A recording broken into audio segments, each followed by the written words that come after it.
Hello and welcome to this video.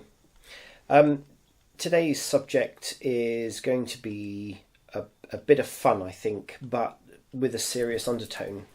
I've labelled it an ideal world, and in brackets, does it or can it exist, or possibly even why doesn't it exist? An ideal world. I think everyone in the world, as humans, we have this utopic idea that, there can be an ideal world. And I don't think it's an unreasonable thing for us as humans to think. At the end of the day, what do we want out of life? We want to have a job where we can earn money.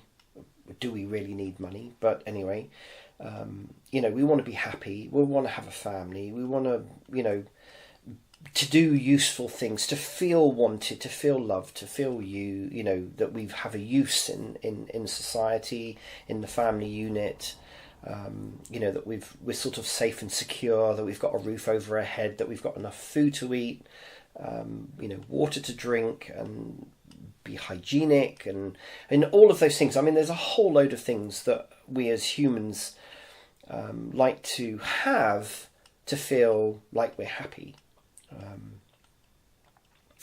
And I'm not going to go on too much about what people think, it makes them happy nowadays, because I think it's a little bit of a grey area. I think a lot of the time now, where people think that we need gadgets and gizmos and other external things. I like to take people on a bit of a journey when I do psychotherapy, where, especially if they feel that everything is coming at them and that life is too cluttered and too busy and too wild and all of these other things, that what I do is I take them on a journey and strip all that out, make them to take people on a bit of a journey that sort of makes them take all of that away, all those external influences away and all that clutter, and come down to what the basics are. What is the real basis for their life? And very often it will be the things that I've said before. The real core things is that people have food, shelter, and safety, that they can feel secure. They are the basic needs of any human being living on the planet. Doesn't matter, who they are. Whether they're a multi-billionaire or whether they're the poorest person on the street, they are the things that people need to feel secure. There's a whole load of other things. There's a whole load of other layers, that go along with those, but those are the basics. What we have in society now and around the world is just an astronomical amount of people who are distracted, who believe that they need a vast amount of other things in their life, objects, people, observations. They need TV, they need phone technology, they need social media, they need, and they're led to believe that they need all these things in order to become, a respected person, a person of the world, that they need these things in order to survive. And the more that they are being told these things, the more that they believe that they need them. That you very often, if you talk to a young person now and say, oh, how would you feel if I took your mobile device away from you? If I took that phone away from you, that tablet or whatever it is away from you, how would you feel? And they're, oh, well, I wouldn't be able to live. I wouldn't be able to do this. I wouldn't be happy. I couldn't do X, Y, and Z. Really? Really? And this is really the sort of my observations and my, what this video is kind of about, is that a lot of the time people feel that, and I observe this more and more and more as sort of each decade goes on, where people are relying more and more on external things and external information and external influences and such like, and they don't really look into themselves. They don't ask the questions, is this external thing going to benefit me? It might be a nice thing to have. This might be a good device to have that can keep you in touch with family and friends and enhance your life maybe a little bit. But is it actually a necessary thing? Maybe we need to ask this question: what is my ideal world? Like our world, what does it consist of? Maybe we have to think about, if I have nothing, would I be happy? Would I be, what is it I really, really need to be happy? But look at it from the point of, you've got this much. You've got a dot's worth. This is where you are right now. What else? Almost stripping away everything that people have built up over the years and the layers of clutter that people have around them, and the attachments that they have around them, to try and go back to the basics about what actually really makes them happy. What is it that they really need in their world that they can be happy about? That they would feel, yeah, I could come down to this amount, I could come down to this level, or could I really live? Maybe people need to ask, can I really live without this device? Do I really need to be on that device 8 hours, 10 hours, 14 hours a day? Do I need to sleep with it right next to me all the time? Do I need to have it in my pocket all the time? And then there are things like, the social media, and then there's things like the TV, and then there's things like, newspapers and such like. And where I'm coming from with this is that in my in my mid-teens, obviously still growing up, still developing, I would say that I had a little bit more awareness of what was going on in the world than most of my peers at that particular time, at college, and after college, and work colleagues and stuff like that. And I always observed that it was quite interesting how people filled their life and surrounded themselves by objects and things that they became attached to, that they felt actually they couldn't live without. This is what they built their world on. And but what I'm seeing now, and typically they were physical things back then, before the internet days and such like. And so it really mattered to some people the kind of car that they had, the kind of house that they had, the kind of sofa that they had, the kind of kitchen they had, the kind of food that they ate.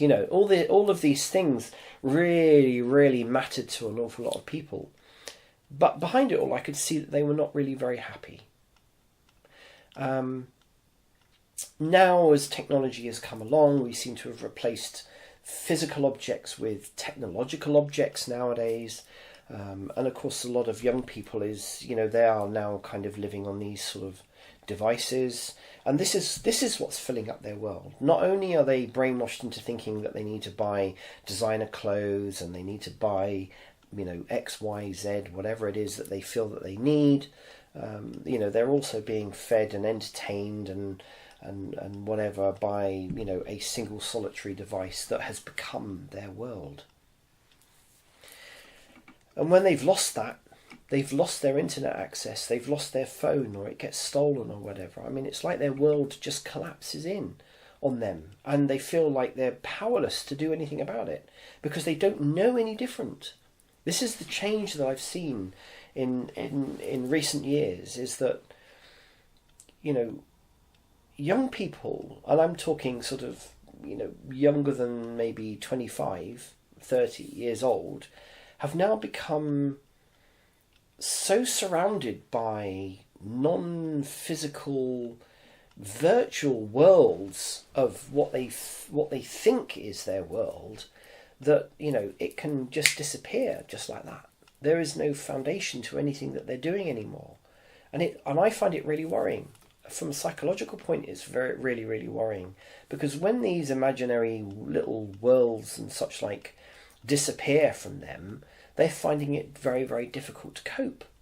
And they are being influenced and pushed around because there is no foundation by more external influences that are happening around them, that they're not questioning, that they're not finding out whether this really needs to be part of their world or not. That they will go from this boom and bust kind of attitude. I've seen it so many times. I mean, you only have to follow a few people, youngish people that are on YouTube, for instance. Some of them are fantastic. They're really brilliant artists. They've got good personality. They're good at telling stories and whatever.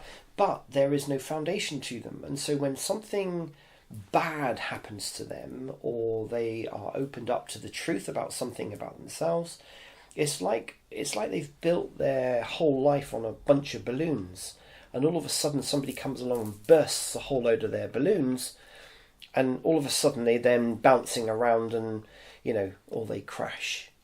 Ultimately that this is what will happen eventually, but it's difficult for them to cope.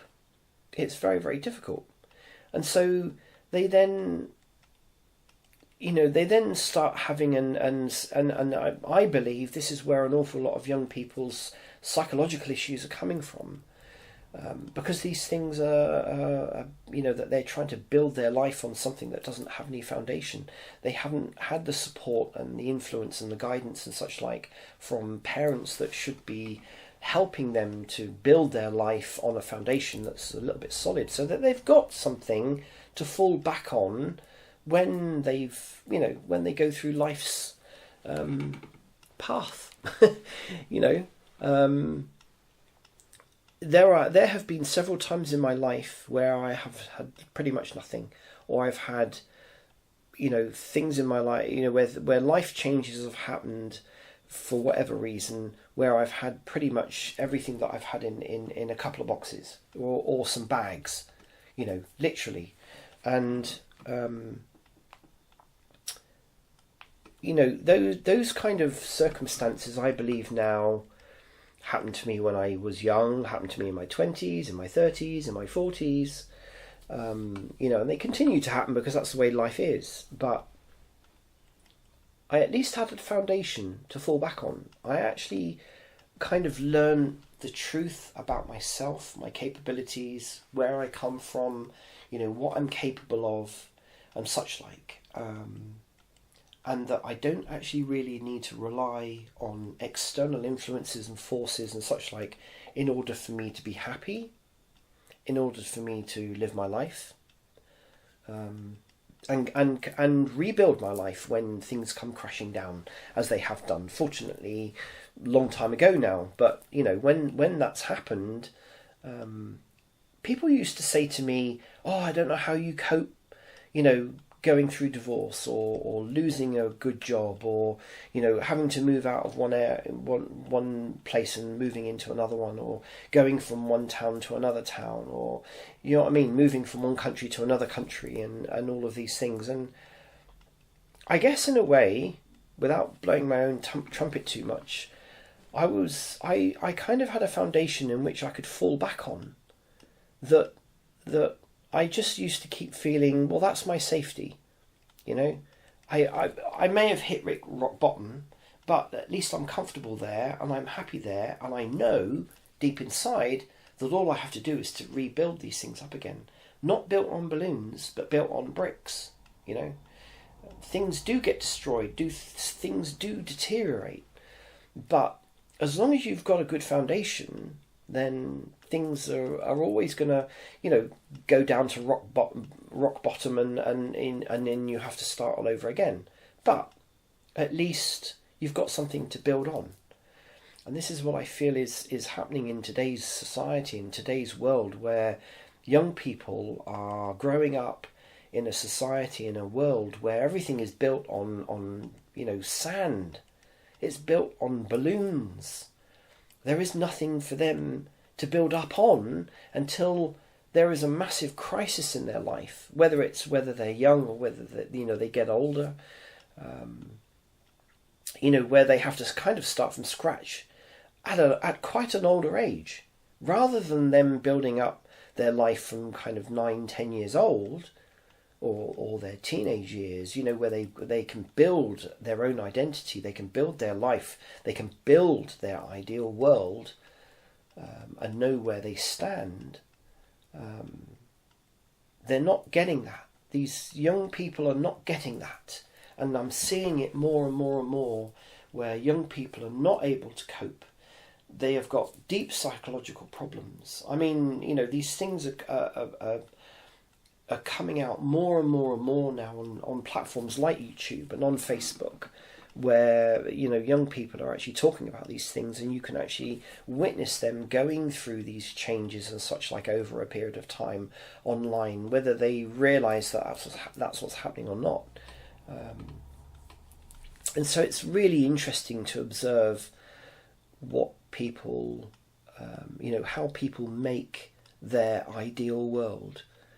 And I can only hope and pray that as time goes on, the pendulum of society swings back to a more balanced view on making young people realise that actually they need to build their life on a bit of a foundation first, before they start building their life with these balloons and trying to build something solid on balloons or sand is just not going to work.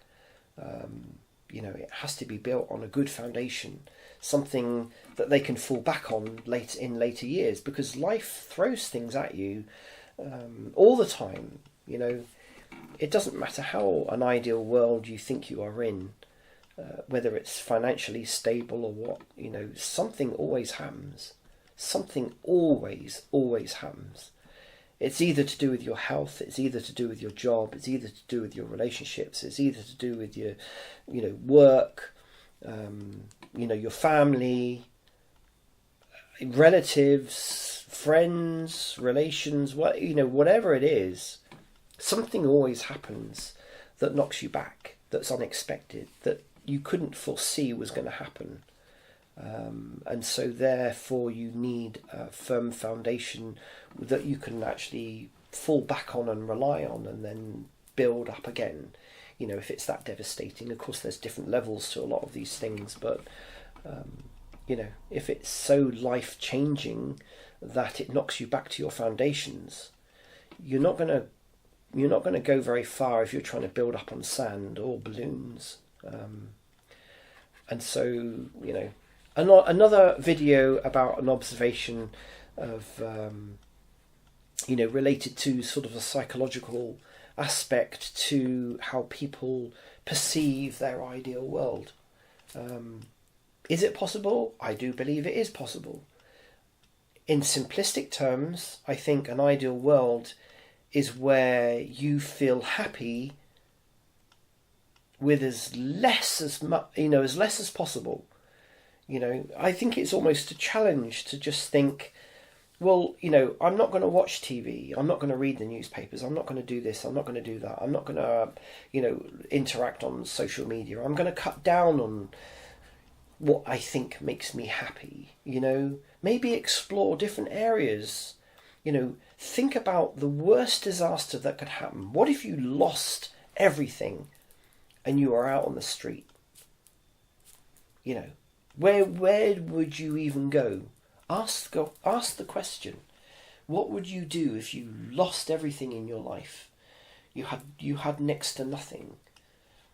And you had to rebuild your life again from scratch. You weren't able to live at home with your parents, so you weren't able to be supported financially or, emotionally by other people. You couldn't rely on a device, or you couldn't rely on social media to support you, or any friends around, or what is it that actually makes you happy enough to say, this is my ideal world? this is the world that I would feel happy in. You know, no matter how small that could be, would you feel happy with that? You know, maybe then, if you felt that you weren't happy, then what would make you happy? You know, and do you really need it to make you happy? What is important to you? What are your priorities? What is it about you as a person that makes up your world? Is it at now? You know, right now, is everything that you have making up your ideal world? And is it necessary?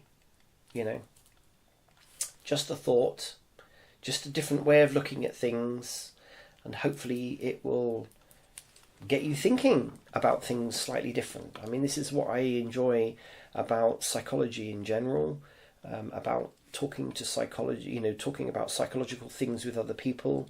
And even if they don't recognize it as being psychology, it's good to actually just talk to people about certain things, and it helps to open their mind, you know, to what if you like, the reality is. You know, what is it that really matters?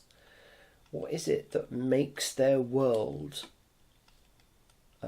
you know, and what is it that really matters? What could they survive on?